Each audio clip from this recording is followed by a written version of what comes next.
Hi everyone, good morning. कैसे हैं आप सभी? I really hope you and your family members are sound and safe and along with this you are continuously preparing for your exam जो कि जल्दी हो जाएगा। We hope so, right? And yes, we were discussing some really important MCQs about gap। और ये एक हमारी series चलती आ रही है जिसमें हमने 200 से ज़्यादा क्वेश्चंस डिस्कस कर लिए हुए हैं, राइट?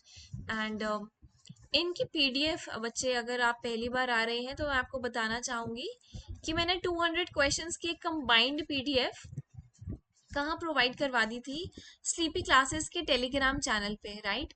और we are aiming to solve 250 questions. हम देखते हैं कि हमारे मतलब we are taking this as a target to solve 250 questions of these, and so that अलग अलग कॉन्सेप्ट से I am bringing questions so that branch हो गया, कंसाइनमेंट हो गया, जर्नल एंट्रीज हो गई, लेजर हो गया, ट्रायल बैलेंस हो गया, फाइनेंशियल स्टेटमेंट्स हो गया, अच्छा कुछ भी, बहुत कैश फ्लो हो गया, काउंटिंग रेशियोज हो गई, बहुत सारे क्वेश्चन। देखो 250 क्वेश्चंस आर नॉट लेस। तो या मैं मैं कोशिश करती हूँ कि हर एक कॉन्सेप्ट से एटलीस्ट एक दो तीन क्वेश्चंस तो आए ही आए और आपको और क्लैरिटी मिल जाए। And with this, yeah, let's continue with today's session. And the first question of the day on your screen is 216th question.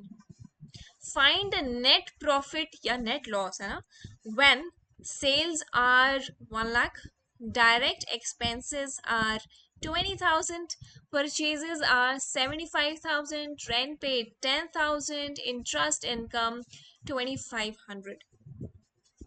मुझे बताओ, क्या नेट प्रॉफिट है, नेट लॉस है? सबसे पहले अगर इनमें से कुछ है तो कितना? ये दो क्वेश्चन है एक ही सवाल में।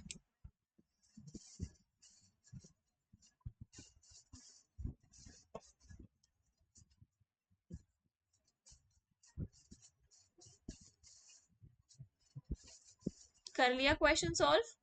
चलो इसको सॉल्व करते हैं अभी हम बच्चे, ठीक है? अगर आपको टाइम लग रहा है आप वीडियो पॉज कर सकते हैं। The answer of this question is B, net loss of 2,500। अच्छा, लास्ट क्लास में एक लास्ट क्वेश्चन था जहाँ पे मैंने आपको बोला था ग्रॉस प्रॉफिट, है ना? याद है ना? ग्रॉस प्रॉफिट में कई बच्चों ने गलती करी होगी। अब इस क्वेश्चन में आपने बहुत ध्यान दिया होगा, ठीक है? तो यही होता है, गलतियों से ही सीखते हैं हम। आइए, नेट प्रॉफिट तक जाने से पहले ना ग्रॉस प्रॉफिट आता है, राइट?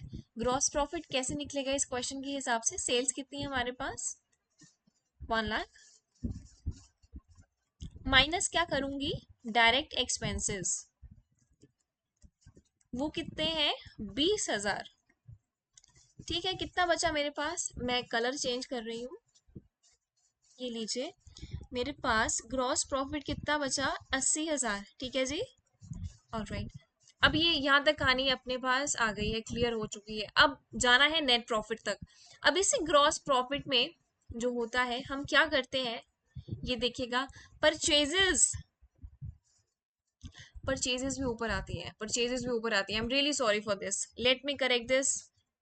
लेट मी अभी हमारे पास ग्रॉस प्रॉफिट नहीं आया है, नहीं आया, बिल्कुल नहीं आया है। चलो, परचेजेस ये भी अपनी डायरेक्ट है, ठीक है? इसको भी आप माइनस करेंगे, कितनी आ रही है? 75,000। मतलब ये जो नेगेटिव है ना, मैं इनको यहाँ पे लिख रही हूँ, ठीक है? और तो नहीं है ना कुछ? नहीं, हाँ, ऐसे क्रॉस वेरीफाई कर लेना, ठीक है? चलो, ग्रॉस प्रॉफिट अब बताओ फाइनल कितना आ रहा है? ग्रॉस प्रॉफिट 95,000 का तो हमारा एक्सपेंस है, सेल्स है 1 लाख की, तो कितना बचा? 5,000 का ग्रॉस प्रॉफिट। ऑलराइट, आगे देखो। रेंट पेड मतलब ये एक खर्चा हुआ आपका, है ना? कितना आपने रेंट दिया है, माइनस करेंगे आप। रेंट पेड 10,000, ठीक है? अच्छा, इनकम कितनी रिसीव कर रहे हैं आप? 2,500 की। इसको ऐड करो, इनकम रिसीव्ड 2,500। चलो, कैलकुलेशन करो। ये है हमारा नेगेटिव में है। अगर मैं पॉजिटिव को एक साइड लूं, कितना आ रहा है? 5 + 2 7,500, ये पॉजिटिव का है। नेगेटिव का कितना है? 10,000। आपको नहीं लगता ये 2500 का मुझे लॉस हो गया? यस, नेट लॉस हुआ है। कितने का? 2500 का, राइट। जीपी के बाद ही हमारा नेट प्रॉफिट या नेट लॉस निकलता है। ठीक है, तो आपको ध्यान रखना है। इसी वजह से इस क्वेश्चन का आंसर हुआ बी, नेट लॉस 2500 का।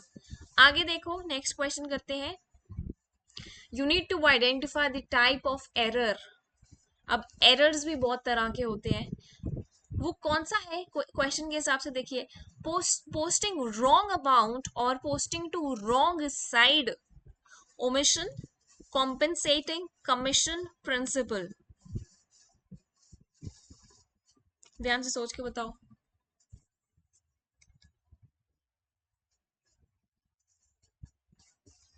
हो गया क्वेश्चन? वैसे बहुत मुश्किल नहीं है, पर चलो इस क्वेश्चन का आंसर हम डिस्कस करते हैं।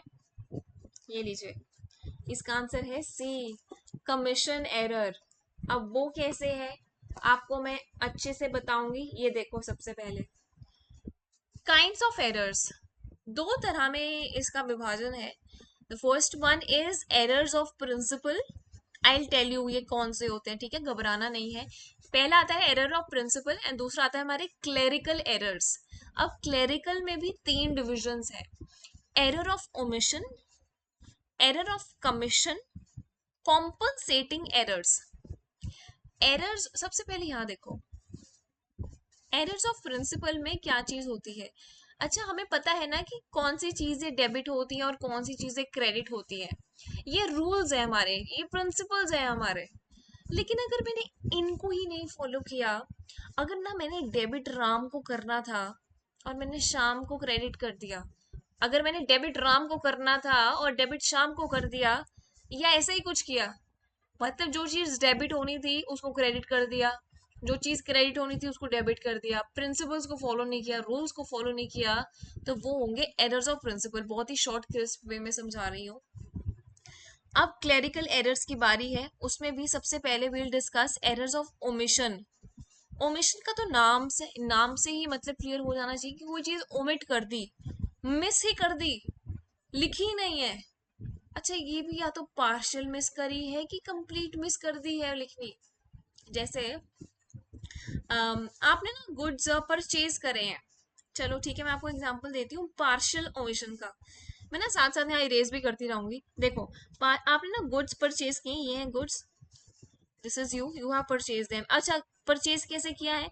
एक तो पैसे देके, कैश में और क्रेडिट में, दोनों को मिला के ये गुड्स आपने परचेज की, क्योंकि ये महंगे थे तो आपको उधार लेना पड़ा, ठीक है। लेकिन जब आप रिकॉर्ड करेंगे ना, अब ये क्रेडिट लिखना ही भूल जाएंगे, सिर्फ कैश लिख देंगे। तो ये होती है पार्शियल ओमिशन। कंप्लीट ओमिशन में पूरी की पूरी एंट्री गायब, लिखी ही नहीं कहीं, रिकॉर्ड ही नहीं करी, दिस इज कंप्लीट ओमिशन। अब बात करते हैं, let me erase this. Okay, now we'll talk about errors of commission. ये देखो, अब ये कौन से होते हैं? एरर ऑफ कमीशन वो होते हैं जैसे ना आपने ना कोई रॉन्ग अमाउंट लिख दी। जैसे ना देखो बच्चे, 40,000 लिखना था और आपने कितना लिख दिया? 4,000 लिख दिया, है ना। 3999 लिखना था, आपने 9333 लिख दिया। ये ऐसी कंफ्यूजिंग सी हो जाती है ना जो हमें लिखते समय रिकॉर्ड। ये होती है कमीशन की। या एक तो ये हो सकती है, ठीक है, रॉन्ग अमाउंट हो सकती है, ये किसी गलत साइड में पोस्ट कर दिया, ठीक है। जो चीज जैसे हमें पता है ना, साइड्स होती हैं, left side, right side, debit credit जो बोलते हैं, तो अलग अलग साइड पोस्ट कर दिया, किसी और ही अकाउंट में पोस्ट कर दिया, तो एरर ऑफ कमीशन है। अच्छा, ये बहुत इंटरेस्टिंग है, सबसे घातक, most dangerous types of errors, compensating errors. ये ना बड़े चालाक एरर्स है ना, ये बाय चांस होते हैं। सबसे पहली बात तो ये सबसे इंटरेस्टिंग बात है, बाय चांस होते हैं।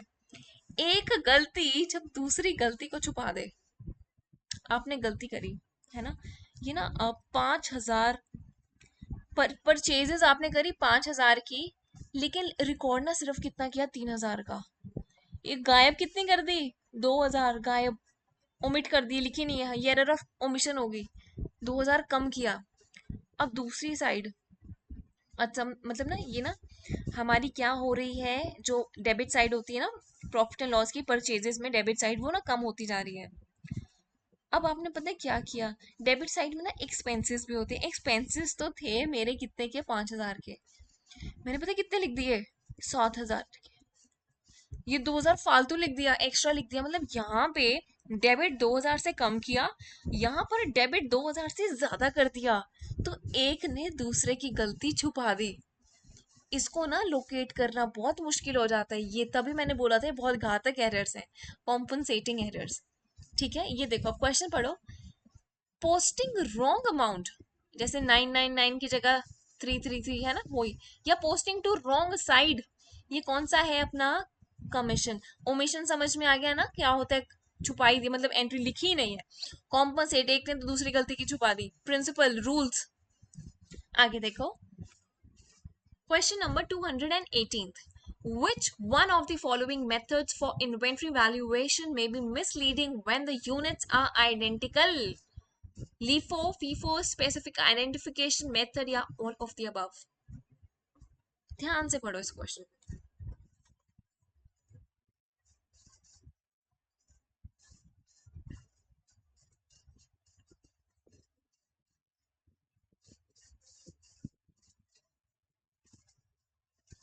हुआ ये क्वेश्चन सॉल्व? चलो इस क्वेश्चन को करते हैं। The answer of this question is C, specific identification method. लेकिन मैं ऐसे नहीं बोलूंगी कि ये है इसका आंसर, मैं आपको पहले इस मेथड के बारे में कुछ बताना चाहूंगी, फिर क्वेश्चन में वापस आएंगे। क्या बोलता है ये method, specific identification method. It relates to inventory valuation, ठीक है। Specifically keeping track of each, अच्छा हर एक एक एक आइटम का ट्रैक रखता है इन इन्वेंट्री, जो इन्वेंट्री में होती है। And it assigns cost individually, ठीक है। हर एक आइटम की ना, जो इन्वेंट्री में आइटम है ना, हर एक की कॉस्ट असाइन करता है अलग अलग से, ग्रुप में नहीं। इंस्टेड ऑफ ग्रुपिंग टुगेदर, हाँ ग्रुप में नहीं करेगा, एक एक अलग अलग करेगा, उनकी कॉस्ट अलग अलग निकालेगा। और ये यूजफुल पता है कब होता है, it is useful and usable when a company is able to identify, mark and track each item और यूनिट इन इट्स इन्वेंट्री। अब आप ना तभी एक मतलब यूनिट्स को अलग अलग तभी करेंगे जब वो अलग अलग होंगी, है ना। अब एक जैसी आइटम्स हैं सारी, उसको अलग अलग कैसे कर सकते हो आप, वो है ही एक जैसी, है ना। ये देखो, which one of the following methods for inventory में बी मिसलीडिंग, गलत हो जाएगा जब सारी की सारी यूनिट सेम है। हमें पता है स्पेसिफिक आइडेंटिफिकेशन मेथड, क्योंकि ये मेथड बोलता है कि हर एक आइटम अलग है, अलग से उसकी कॉस्ट असाइन करूंगा। लेकिन यहाँ तो सारी आइटम सेम है, अच्छा वो कैसे करोगे, वो तो हो ही नहीं पाएगा, तभी ये मिसलीडिंग हो जाएगा। इसी वजह से इस क्वेश्चन का आंसर बनता है सी। ठीक है जी, चलो next question guys. 219th. During September, Mahesh had sales of 1,48,000, which made a gross profit of 40,000. Purchases कितने की है, 1 लाख की, एंड ओपनिंग इन्वेंट्री है 34,000 की। The value of closing inventory was, you need to calculate this. ये easy, बहुत basic सा सवाल है ये हो जाएगा।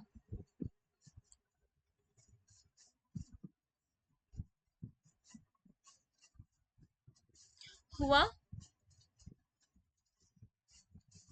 जल्दी से कैलकुलेट करिए, फिर इस क्वेश्चन का आंसर देखते हैं। चलो, the answer of this question is C, ठीक है, 26,000। अब ध्यान से समझो कैसे निकला। ट्रेडिंग अकाउंट बनाते हैं, अगर ऑब्जर्व किया होगा तो सारी की सारी आइटम्स कौन कौन सी, सेल्स हो गया, ग्रॉस प्रॉफिट हो गया, परचेजेस हो गया, ओपनिंग इन्वेंट्री होगी, ये सारा कहाँ आता है, ट्रेडिंग अकाउंट में।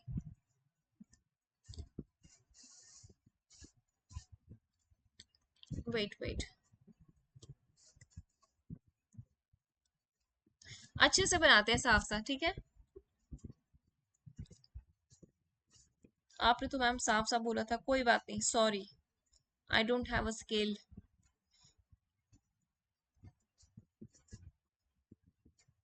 ये लो, ठीक है, चलो इतना भी बुरा नहीं बनाना, ठीक चल गया काम अपना। यहाँ पे पर्टिकुलर्स आएंगे और यहाँ पर भी पर्टिकुलर्स आएंगे। ये रही अपनी डेबिट साइड, ये रही अपनी डेबिट साइड और ये रही अपनी क्रेडिट साइड। चलो आइटम्स लिखो।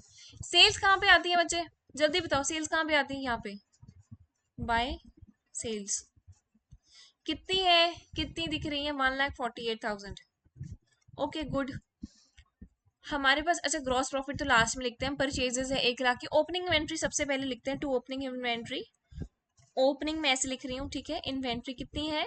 34,000 लिख देते हैं यहाँ पे, 34,000। परचेजेस भी है, कितनी गिवन है बताओ, कितनी है? 1 लाख, ठीक है। ग्रॉस प्रॉफिट कितना आया, कहाँ कहाँ आता है ग्रॉस प्रॉफिट? इधर आता है कि उधर आता है? इधर इस साइड, ठीक है। 2 GP। How much is given guys? 40,000। अब पता है क्या होता है, दोनों साइड्स ना, ये और ये मैच करनी चाहिए हमेशा। जो बैलेंसिंग फिगर होती है ना, वो ग्रॉस प्रॉफिट होती है, लेकिन इसमें ग्रॉस प्रॉफिट हमें दे रखा है, तो बैलेंसिंग फिगर, ध्यान से सुनो, बैलेंसिंग फिगर क्या आएगी अपनी? Closing inventory.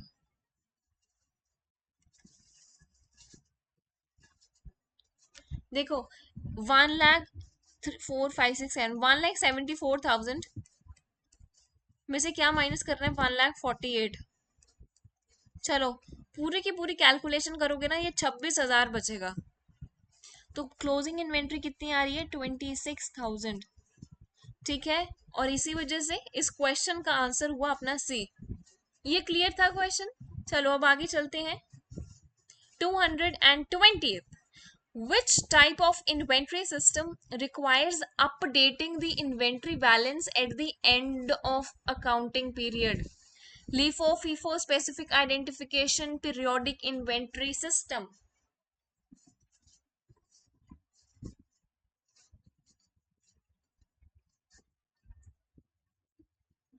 इस क्वेश्चन का आंसर हो गया क्लियर? चलो मैं उम्मीद करती हूँ इस क्वेश्चन का आंसर आसानी से बन गया होगा। इसका आंसर है डी। देखो नाम से क्लियर है, which type of inventory system requires updating, मतलब अपडेट करना है आपको बैलेंस जो एंड में बचता है ना हर एक अकाउंटिंग पीरियड के बाद, पीरियड, पीरियोडिक इन्वेंटरी सिस्टम। यहाँ पर यही स्पेसिफिक फीचर है कि यू विल बी अपडेटिंग, जो आपका इन्वेंट्री का बैलेंस है ना, अकाउंटिंग पीरियड कब एंड होता है अपना, कब होता है? 31 मार्च को। ये फाइनेंशियल ईयर होता है अपना, या तो काउंटिंग पीरियड फाइनेंशियल हो सकता है या कैलेंडर हो सकता है। जब वो एंड हो रहा है ना, या तो 31 मार्च या 31 दिसंबर को, तो तब उसको अपना इन्वेंट्री का बैलेंस करना है। तो वो कौन सा मेथड है? Periodic inventory system. Alright, next question guys, what is the difference between total incoming and total outgoings? Net cash flow, cash inflow, net sales, all of the above.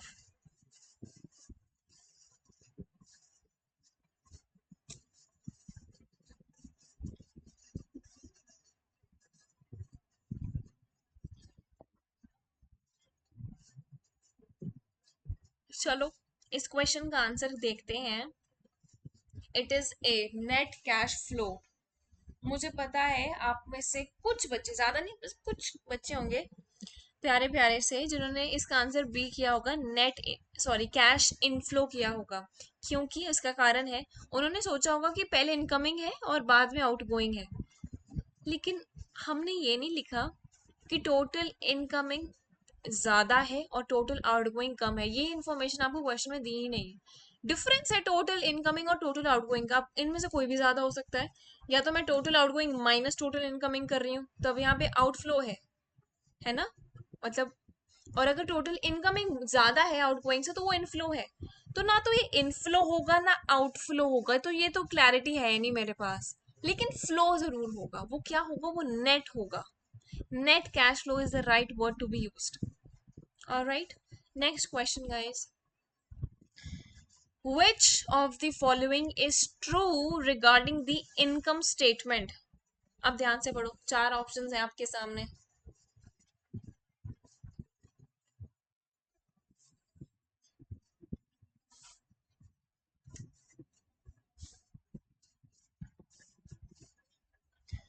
चलो इस क्वेश्चन का आंसर डिस्कस करते हैं। It is D, income statement is called statement of operations.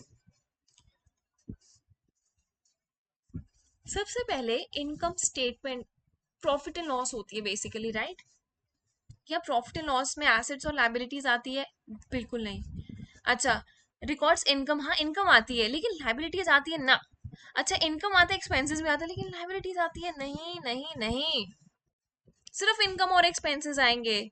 और last में लिखा हुआ है it is also called statement of operations. जो आपके बिजनेस में डे टू डे ऑपरेशंस है ना, ऑपरेशंस में क्या, या तो आप पैसा कमा रहे हैं या खर्च कर रहे हैं, इनकम एक्सपेंसेस, तो यही है अपनी इनकम स्टेटमेंट। ठीक है, आगे चलते हैं। Next question, during a reporting period companies assets increase by 7 lakh, liabilities decrease by 3 lakh. आपको क्या निकालना है? इक्विटी मस्ट देयरफॉर, या तो वो बढ़ेगी या वो कम होगी, ठीक है, लेकिन क्या हो रहा है? क्या वो बढ़ रही है, क्या वो कम हो रही है? अगर हाँ तो कितने से? एक क्वेश्चन में again you are finding two questions, ध्यान से देखो।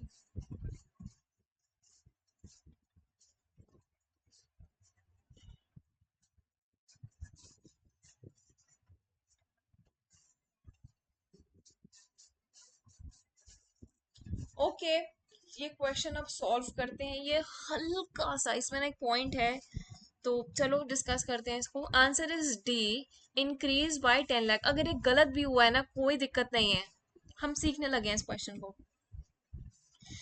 अच्छा, हमें ये एक पता है ना, स्टेटमेंट होती है अपनी, कहाँ है? एसेट्स, लाइबिलिटीज और इक्विटी, इन तीनों का एक रिलेशन होता है। मैं उम्मीद करती हूँ आपको याद है। देखो, जब मैं बैलेंस शीट बनाता हूँ, यहाँ पे इक्विटी प्लस लाइबिलिटीज आता है और इस साइड आता है एसेट्स, और दोनों साइड बराबर होती है। मतलब assets is equals to equity plus liabilities. बिल्कुल ठीक बात है। अच्छा, क्या है? इक्विटी निकालनी है, इक्विटी को यहाँ लिखूं?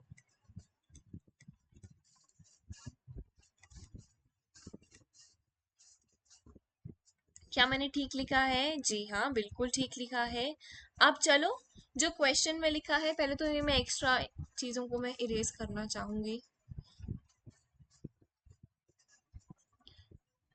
ये लो, अब क्वेश्चन में हमसे क्या पूछा गया है? इक्विटी का बताना है। ठीक है, एसेट्स कितने हुए हैं? इंक्रीज 7 लाख। लाइबिलिटीज देखो, ये माइनस है, ठीक है, डिक्रीज हुई है 3 लाख से, तो जब -3 लाख लिखोगे। अच्छा, ये पॉइंट था, यस। माइनस माइनस तो आपको पता ही है क्या हो जाता है, प्लस। तो 7 lakh plus 3 lakh, how much? 10 lakh.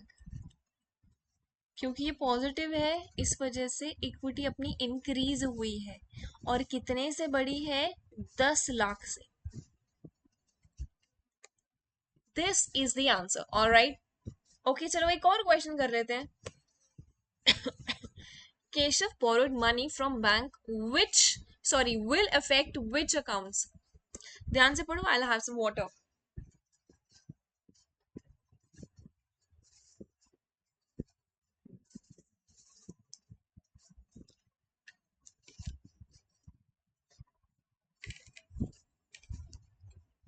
चलो इस क्वेश्चन का आंसर डिस्कस करते हैं बच्चों। The answer of this question is B. आसान है, कैश एंड बैंक लोन। आपने बैंक से पैसा लिया, तो क्या वो एक लोन नहीं है? वो तो एक लोन ही है ना? तो या तो नहीं, तो सबसे पहले तो एक लोन आएगा, किसी और ऑप्शन में लोन वर्ड नहीं है। कट हो गया, राइट? ओके, अब आपने लोन लिया और आपके पास क्या आया? कैश आया, ठीक है, तो कैश, बैंक लोन, ये दो अकाउंट्स हैं जो आपके अफेक्ट होंगे जब आपने पैसा लिया है बैंक से। All right, So we'll do these many questions in today's class, and I really hope you enjoyed this session. I have learned new and new concepts, and I hope, मैं उम्मीद करती हूँ आप जो सीखते हैं ना, अपनी नॉलेज किसी को बांटते भी हैं, क्योंकि अगर वो सिर्फ आप तक ही रहेगी तो उसका यूज नहीं रहेगा, राइट? तो जितना सीखते हैं उसमें से कुछ जरूर ट्राई करें, अपनी फैमिली को बताएं, जो भी है इंटरेस्टेड आपके आसपास.